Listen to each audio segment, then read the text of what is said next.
Chapter 11 of The Hound of the Baskervilles by Sir Arthur Conan Doyle. This recording is in the public domain.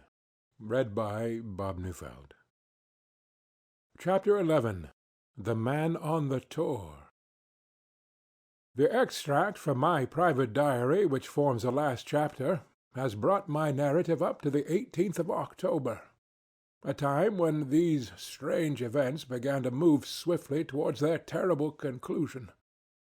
The incidents of the next few days are indelibly graven upon my recollection, and I can tell them without reference to the notes made at the time. I start then from the day which succeeded that upon which I had established two facts of great importance. The one, that Mrs. Laura Lyons of Coombe Tracey had written to Sir Charles Baskerville and made an appointment with him at the very place and hour that he met his death.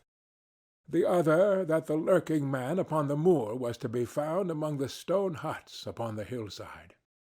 With these two facts in my possession, I felt that either my intelligence or my courage must be deficient if I could not throw some further light upon these dark places. I had no opportunity to tell the baronet what I had learned about Mrs. Lyons upon the evening before, for Dr. Mortimer remained with him at cards until it was very late. At breakfast, however, I informed him about my discovery, and asked him whether he would care to accompany me to Coombe Tracey. At first he was very eager to come, but on second thoughts it seemed to both of us that if I went alone the results might be better. The more formal we made the visit, the less information we might obtain. I left Sir Henry behind, therefore, not without some pricklings of conscience, and drove off upon my new quest. When I reached Coombe Tracey, I told Perkins to put up the horses, and I made inquiries for the lady whom I had come to interrogate. I had no difficulty in finding her rooms, which were central and well appointed. A maid showed me in without ceremony, and as I entered the sitting-room, a lady, who was sitting before a Remington typewriter, sprang up with a pleasant smile of welcome. Her face fell, however, when she saw that I was a stranger, and she sat down again and asked me the object of my visit. The first impression left by Mrs. Lyons was one of extreme beauty. Her eyes and hair were of the same rich hazel color, and her cheeks, though considerably freckled, were flushed with the exquisite bloom of the brunette, the dainty pink which lurks at the heart of the sulphur rose. Admiration was, I repeat, the first impression. But the second was criticism. There was something subtly wrong with the face, some coarseness of expression, some hardness, perhaps, of eye, some looseness of lip which marred its perfect beauty. But these, of course, are afterthoughts. At the moment I was simply conscious that I was in the presence of a very handsome woman, and that she was asking me the reasons for my visit. I had not quite understood until that instant how delicate my mission was. "I have the pleasure," said I, "of knowing your father." It was a clumsy introduction, and the lady made me feel it. "There is nothing in common between my father and me. I owe him nothing, and his friends are not mine. If it were not for the late Sir Charles Baskerville and some other kind hearts, I might have starved for all that my father cared." "It was about the late Sir Charles Baskerville that I have come here to see you." The freckles started out on the lady's face. "What can I tell you about him?" she asked, and her fingers played nervously over the stops of her typewriter. "Oh, you knew him, did you not?" "I have already said that I owe a great deal to his kindness. If I am able to support myself, it is largely due to the interest which he took in my unhappy situation." "Did you correspond with him?" The lady looked quickly up with an angry gleam in her hazel eyes. "What is the object of these questions?" she asked sharply. "The object is to avoid a public scandal. It is better that I should ask them here than that the matter should pass outside our control." She was silent, and her face was still very pale. At last she looked up, with something reckless and defiant in her manner. "Well, I'll answer," she said. "What are your questions?" "Did you correspond with Sir Charles?" "I certainly wrote to him once or twice to acknowledge his delicacy and his generosity." "Have you the dates of those letters?" "No." "Have you ever met him?" "Yes, once or twice, when he came to Coombe Tracey. He was a very retiring man, and he preferred to do good by stealth." "But if you saw him so seldom and wrote so seldom, how did he know enough about your affairs to be able to help you, as you say that he has done?" She met my difficulty with the utmost readiness. "There were several gentlemen who knew my sad history, and united to help me. One was Mr. Stapleton, a neighbor and intimate friend of Sir Charles's. He was exceedingly kind, and it was through him that Sir Charles learned about my affairs." "I knew already that Sir Charles Baskerville had made Stapleton his almoner upon several occasions, so the lady's statement bore the impress of truth upon it." "Did you ever write to Sir Charles asking him to meet you?" I continued. Mrs. Lyons flushed with anger again. "Really, sir, this is a very extraordinary question." "I am sorry, madam, but I must repeat it." "Then I answer, certainly not." "Not on the very day of Sir Charles's death?" The flush had faded in an instant, and a deathly face was before me. Her dry lips could not speak the "no" which I saw rather than heard. "Surely your memory deceives you," said I. "I could even quote a passage of your letter. It ran, 'Please, please, as you are a gentleman, burn this letter and be at the gate by 10 o'clock.' I thought she had fainted, but she recovered herself by a supreme effort. 'Is there no such thing as a gentleman?' she gasped. You do Sir Charles an injustice. He did burn the letter, but sometimes a letter may be legible even when burned. You acknowledge now that you wrote it?" "Yes, I did write it," she cried, pouring out her soul in a torrent of words. "I did write it. Why should I deny it? I have no reason to be ashamed of it. I wished him to help me. I believed that if I had an interview I could gain his help, so I asked him to meet me." "But why at such an hour?" "Because I had only learned that he was going to London next day and might be away for months. There were reasons why I could not get there earlier." "But why a rendezvous in the garden instead of a visit to the house? Do you think a woman could go alone at that hour to a bachelor's house?" "Well, what happened when you did get there?" "I never went." "Mrs. Lyons." "No, I swear it to you, on all I hold sacred. I never went. Something intervened to prevent my going." "What was that?" "That is a private matter. I cannot tell it." "You acknowledge, then, that you made an appointment with Sir Charles at the very hour and place at which he met his death, but you deny that you kept the appointment." "That is the truth." Again and again I cross-questioned her, but I could never get past that point. "Mrs. Lyons," said I, as I rose from this long and inclusive interview, "you are taking a very great responsibility and putting yourself in a very false position by not making an absolutely clean breast of all that you know. If I have to call in the aid of the police, you will find how seriously you are compromised.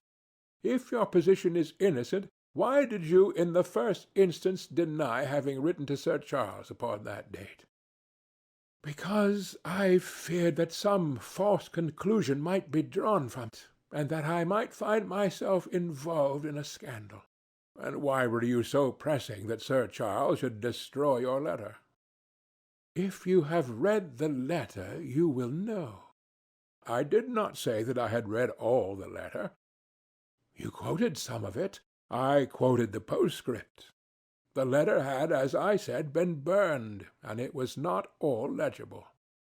I ask you once again why it was that you were so pressing that Sir Charles should destroy this letter, which he received on the day of his death. The matter is a very private one.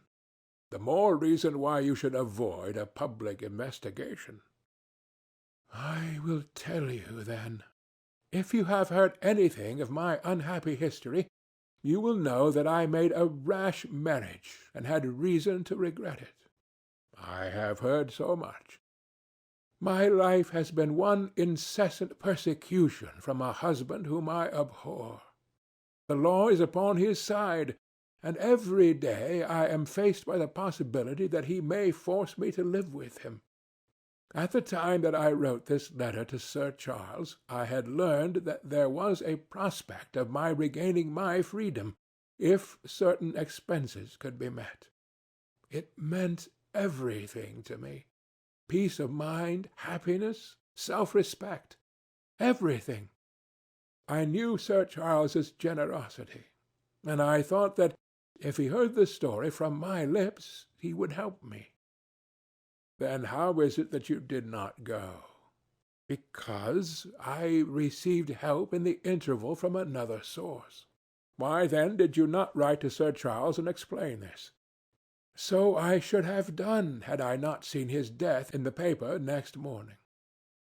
The woman's story hung coherently together, and all my questions were unable to shake it. I could only check it by finding if she had indeed instituted divorce proceedings against her husband at or about the time of the tragedy. It was unlikely that she would dare to say that she had not been to Baskerville Hall if she really had been, for a trap would be necessary to take her there, and could not have returned to Coombe Tracey until the early hours of the morning. Such an excursion could not be kept secret. The probability was, therefore, that she was telling the truth, or at least a part of the truth. I came away baffled and disheartened. Once again I had reached that dead wall which seemed to be built across every path by which I tried to get at the object of my mission. And yet, the more I thought of the lady's face and of her manner, the more I felt that something was being held back from me. Why should she turn so pale? Why should she fight against every admission until it was forced from her? Why should she have been so reticent at the time of the tragedy? Surely the explanation of all this could not be as innocent as she would have me believe. For the moment I could proceed no farther in that direction, but must turn back to that other clue which was to be sought for among the stone huts upon the moor. And that was a most vague direction. I realized it as I drove back, and noted how hill after hill showed traces of the ancient people. Barrymore's only indication had been that the stranger lived in one of these abandoned huts, and many hundreds of them are scattered throughout the length and breadth of the moor. But I had my own experience for a guide, since it had shown me the man himself standing upon the summit of the Black Tor. That, then, should be the centre of my search.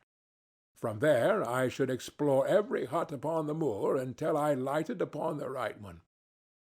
If this man were inside it, I should find out from his own lips, at the point of my revolver, if necessary, who he was and why he had dogged us so long. He might slip away from us in the crowd of Regent Street, but it would puzzle him to do so upon the lonely moor.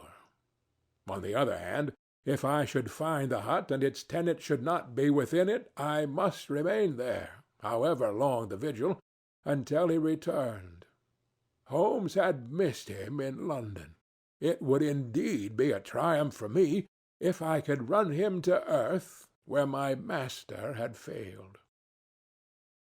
Luck had been against us again and again in this inquiry, but now at last it came to my aid.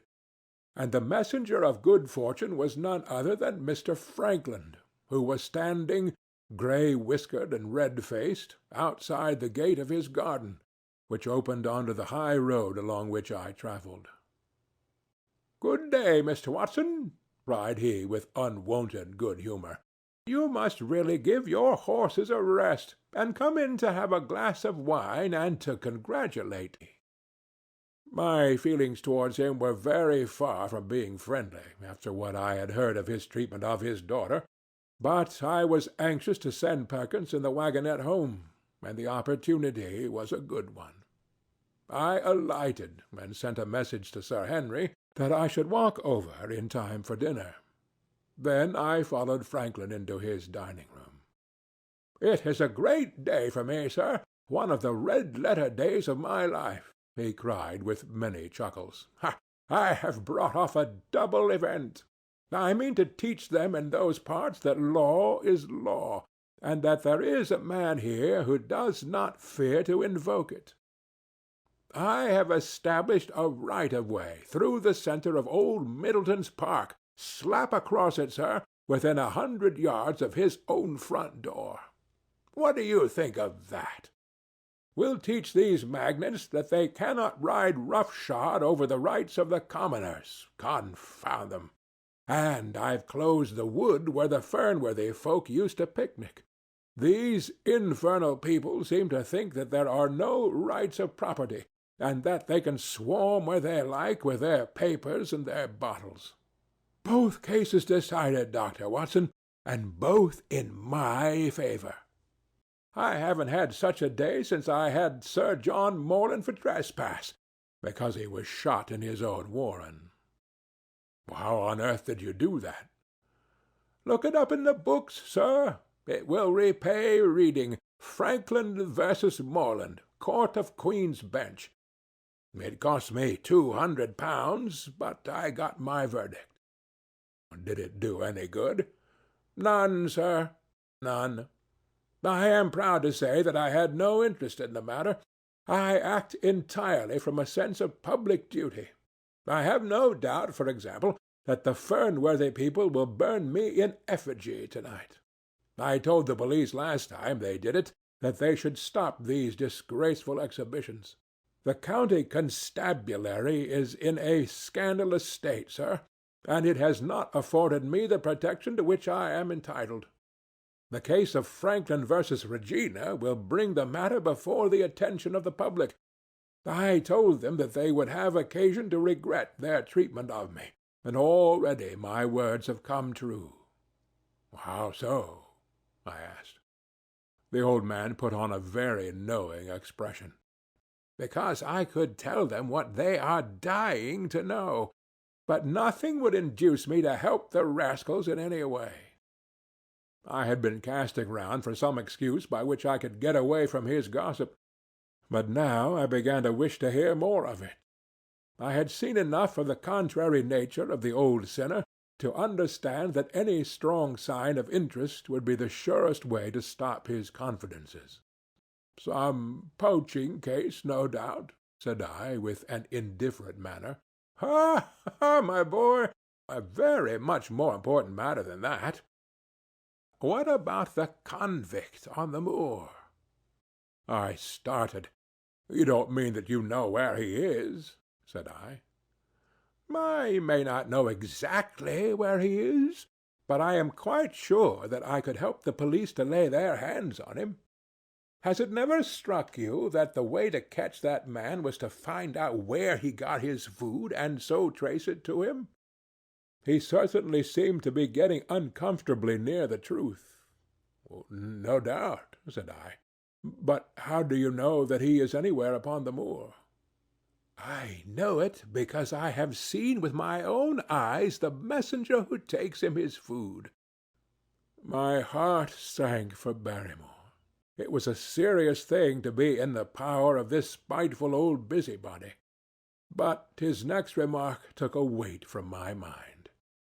"You'll be surprised to hear that his food is taken to him by a child.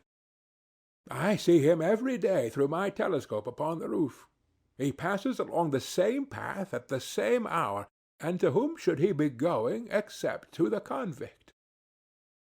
Here was luck indeed. and yet I suppressed all appearance of interest. A child! Barrymore had said that our unknown was supplied by a boy. It was on his track, and not upon the convict's, that Frankland had stumbled. If I could get his knowledge, it might save me a long and weary hunt. But incredulity and indifference were evidently my strongest cards. I should say that it was much more likely that it was the son of one of the moorland shepherds taking out his father's dinner. The least appearance of opposition struck fire out of the old autocrat. His eyes looked malignantly at me, and his grey whiskers bristled like those of an angry cat. "Indeed, sir," said he, pointing out over the wide-stretching moor. "Do you see that black tor over yonder? Well, do you see the low hill beyond with the thorn bush upon it? It is the stoniest part of the whole moor. Is that a place where a shepherd would be likely to take his station? Your suggestion, sir, is a most absurd one."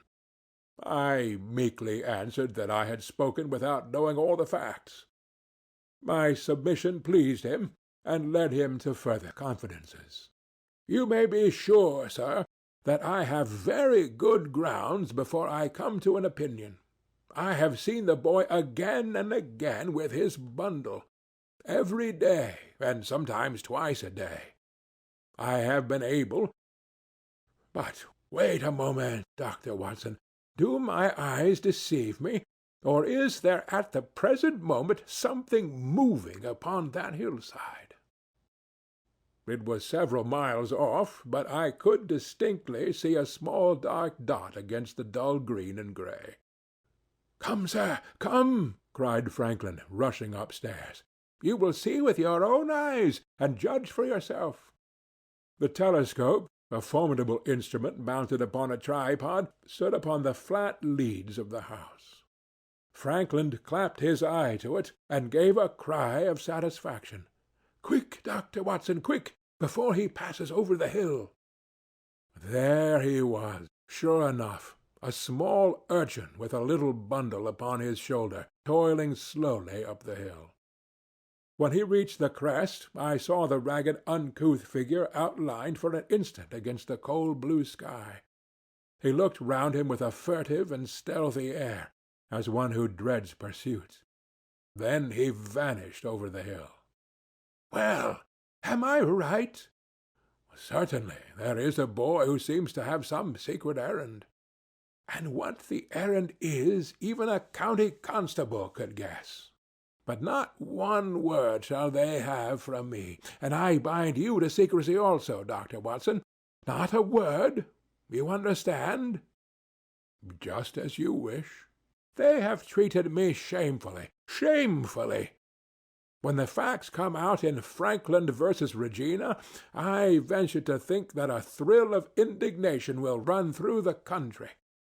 Nothing would induce me to help the police in any way. For all they cared, it might have been me instead of my effigy which these rascals burned at the stake. Surely you're not going? You will help me to empty the decanter in honor of this great occasion." But I resisted all his solicitations, and succeeded in dissuading him from his announced intention of walking home with me. I kept the road as long as his eye was on me, and then I struck off across the moor and made for the stony hill over which the boy had disappeared.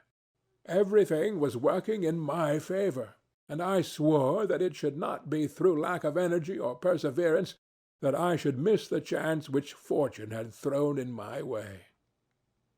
The sun was already sinking when I reached the summit of the hill, and the long slopes beneath me were all golden green on one side and gray shadow on the other. A haze lay low upon the farther skyline, out of which jutted the fantastic shapes of Belliver and Vixen Tor. Over the wide expanse there was no sound and no movement. One great gray bird, a gull or curlew, soared aloft in the blue heaven. He and I seemed to be the only living things between the huge arch of the sky and the desert beneath it.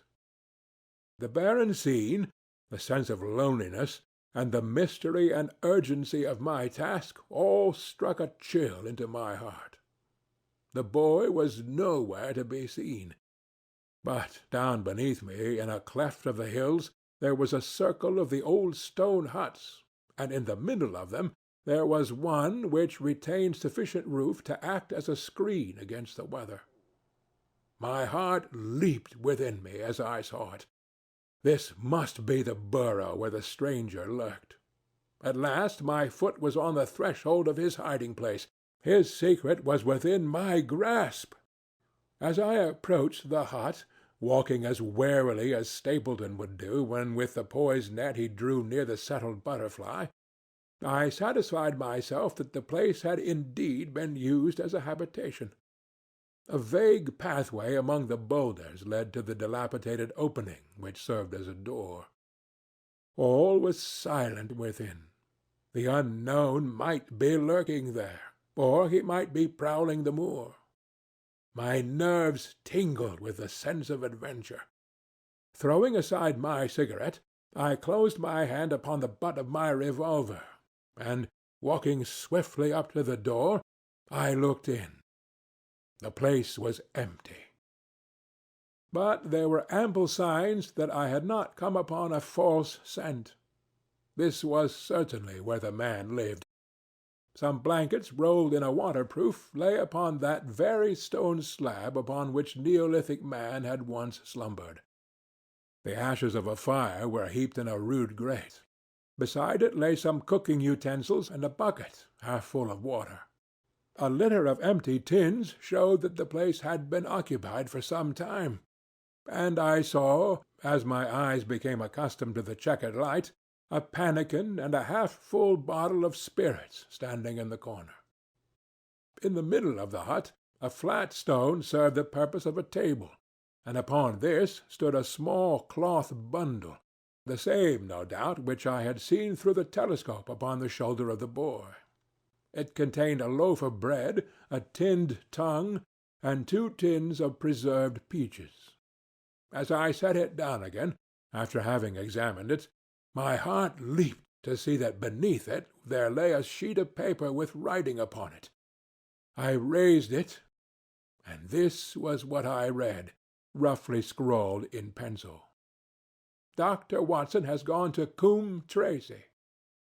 For a minute I stood there with the paper in my hands, thinking out the meaning of this curt message. It was I, then, and not Sir Henry, who was being dogged by this secret man. He had not followed me himself, but he had set an agent, the boy perhaps, upon my track, and this was his report. Possibly I had taken no step since I had been upon the moor which had not been observed and reported. Always there was this feeling of an unseen force, a fine net drawn round us with infinite skill and delicacy, holding us so lightly that it was only at some supreme moment that one realized that one was indeed entangled in its meshes. If there was one report, there might be others, so I looked round the hut in search of them. There was no trace, however, of anything of the kind, nor could I discover any sign which might indicate the character or intentions of the man who lived in this singular place, save that he must be of Spartan habits and cared little for the comforts of life. When I thought of the heavy rains and looked at the gaping roof, I understood how strong and immutable must be the purpose which had kept him in that inhospitable abode. Was he our malignant enemy, or was he by chance our guardian angel? I swore that I would not leave the hut until I knew. Outside the sun was sinking low. The west was blazing with scarlet and gold. Its reflection was shot back in ruddy patches by the distant pools which lay amid the great Grimpen mire. There were the 2 towers of Baskerville Hall, and there a distant blur of smoke which marked the village of Grimpen. Between the two, behind the hill, was the house of the Stapletons. All was sweet and mellow and peaceful in the golden evening light, and yet, as I looked at them, My soul shared none of the peace of nature, but quivered at the vagueness and the terror of that interview which every instant was bringing nearer. With tingling nerves, but a fixed purpose, I sat in the dark recess of the hut, and waited with sombre patience for the coming of its tenant. And then at last I heard him. Far away came the sharp clink of a boot striking upon a stone. Then another, and yet another, coming nearer and nearer. I shrank back into the darkest corner, and cocked the pistol in my pocket, determined not to discover myself until I had an opportunity of seeing something of the stranger. There was a long pause, which showed that he had stopped. Then once more the footsteps approached, and a shadow fell across the opening of the hut. "It is a lovely evening, my dear Watson," said a well-known voice. "I really think that you will be more comfortable outside than in." Chapter 11